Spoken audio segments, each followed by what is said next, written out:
পেলাম শেষ পেলাম এক্স স্কোয়ার সমান কী পেলাম দেখো 4725 ইন্টু 10 মানে 10 গুণ করে কত 100 পেয়েছি আর এখানে কত আছে ভালো করে দেখো এটা কাটাকাটি কীভাবে করছি কত দিয়ে কাটাকাটি করছি দেখো আমরা যদি 4 দিয়ে করি দেখো তাহলে 4 দিয়ে আমরা যদি কাটাকাটি করি তাহলে কী পাচ্ছি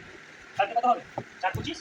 100 আবার 4 দিয়ে যদি এটা করি 4 দিয়ে কাটাকাটি করি তাহলে কত হবে 4 কে 4 4 গুণা তাহলে আবার এটাকে কাটাকাটি করবো তাহলে এটাকে যদি করি তাহলে 21 দিয়ে ভাগ করে দেখো কত তাহলে কত হচ্ছে 21 গুণা 42 5 52 আবার 21 গুণা কত 42 তাহলে কত নামছে 0 1 আর এটা 5 তাহলে কত 5 হচ্ছে 5 21 100 তাহলে এটা পাচ্ছি তাহলে এই যে এটা 21 দিয়ে কাটলাম কত পেলাম 200 ঠিক আছে এবার তাহলে এখানে দেখো তাহলে এক্স স্কোয়ার সমান আমরা কত পেলাম 225 তাহলে এই যে এখানে আমরা এক্স স্কোয়ারটা উঠানোর জন্য এদিকে কি পাবো বর্গমূল পাবো তাহলে বর্গমূল পাওয়ার জন্য দেখো তাহলে এখান থেকে বর্গমূল যদি করি তাহলে এটা কত হচ্ছে এখান থেকে যদি ভাঙি এটাকে তাহলে কি করবো 15 ইনটু কত পাচ্ছি 15 আর এটা 5 ইনটু 5 তাহলে এখানে কত একটা 15 পাচ্ছি আর একটা কত পাচ্ছি এটা পাচ্ছি তাহলে এটাকে যদি গুণ করি তাহলে কত পাচ্ছি 25 আর